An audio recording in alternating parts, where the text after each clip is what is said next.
और बड़ी खबर, इस्लामाबाद में ईरान से वार्ता को लेकर व्हाइट हाउस का भी बड़ा बयान सामने आया। व्हाइट हाउस की प्रवक्ता कैरोलिन लेविट कह रही हैं कि पाकिस्तान के लिए स्टीव विटकॉफ और जेरेड कुश्नर रवाना हो चुके हैं और अमेरिकी डेलीगेशन पाकिस्तान में ईरान के साथ सीधे शांति वार्ता करेंगे।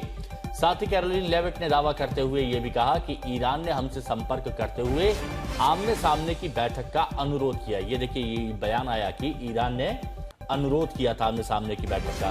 साथ ही उन्होंने कहा कि जेडी वेंस अभी अमेरिका में ही मौजूद रहेंगे और जरूरत अगर पड़ती है तो सभी लोग पाकिस्तान जाने के लिए तैयार है, अगर जरूरत पड़ती है तो। चौधरी हमारे सहयोगी इस वक्त हमारे साथ में जुड़ चुके हैं, बात करते हैं उनसे। सुमित, पहले दौर की बातचीत में तो कुछ समाधान निकल नहीं पाया, दूसरे दौर की बातचीत से पहले ही तल्ख तेवर दिख रहे हैं। ईरान कह रहा है कि हम सीधे बात नहीं करेंगे अमेरिका से, अमेरिका कह रहा है कि ईरान ने अनुरोध किया है। अब क्या आपको लगता है कि दूसरे दौर की बातचीत से कोई समाधान निकल सकता है?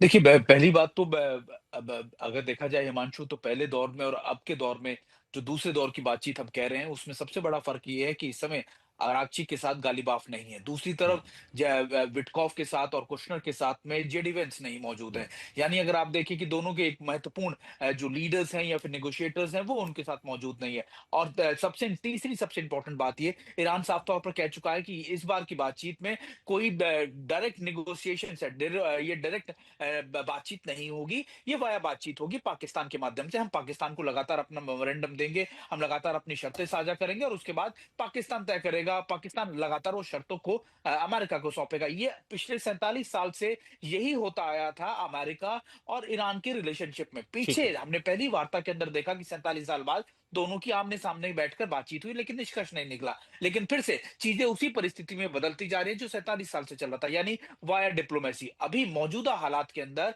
ईरान अपनी दोबारा से प्री कंडीशंस लेकर टेबल पर आया है। हाँ, ये जरूर आप कह सकते हैं कि अच्छी खबर है, अच्छे संकेत जरूर है कि दोनों एक बार फिर से बातचीत करने के लिए तैयार हुए हैं। लेकिन अभी भी अगर आगे ईरान की स्ट्रैटेजी या फिर ईरान की जो पोस्टरिंग देखे, ईरान साफ तौर पर कह चुका कि हमारी कुछ प्री कंडीशंस हैं और जब तक हमारी प्री कंडीशंस को माना नहीं जाएगा, हम बातचीत की टेबल पर आमने सामने नहीं बैठेंगे। अब वो है स्ट्रेट ऑफ हॉर्मुज को लेकर, हाँ। वो है एसेट्स को लेकर, वो लगा डी फ्रीजिंग ऑफ एसेट्स को लेकर, और सबसे इंपॉर्टेंट बात ये, वो सबसे इंपॉर्टेंट बात ये कह रहे हैं कि हाँ। हमारे ऊपर जो सैंक्शंस आपने लगाए हैं वो आपको कम करने पड़ेंगे, आपको लगातार जो ब्लॉकेट है स्टेट ऑफ हॉर्मुज में वो भी हटाना पड़ेगा। तो ये कई ऐसी प्री कंडीशंस हैं जिनको लेकर ईरान सामने बैठेगा। ईरान की कोशिश रहेगी कि देखिए वो बातचीत के अंदर अपनी बातों को मनवाए। और एक और इंपॉर्टेंट बात ये है कि ईरान इसको एक तरीके की बातचीत के तौर पर देख ही नहीं रहा। ईरान की तरफ से हाँ। लगातार ये कहा जा रहा है कि ये कोई बातचीत नहीं है, ये एक हमारी विजिट थी जो पहले आधिकारिक दौरा। पाकिस्तान हाँ। में होगी, फिर मस्कट होगी, फिर रशिया में होगी, मॉस्को में होगी।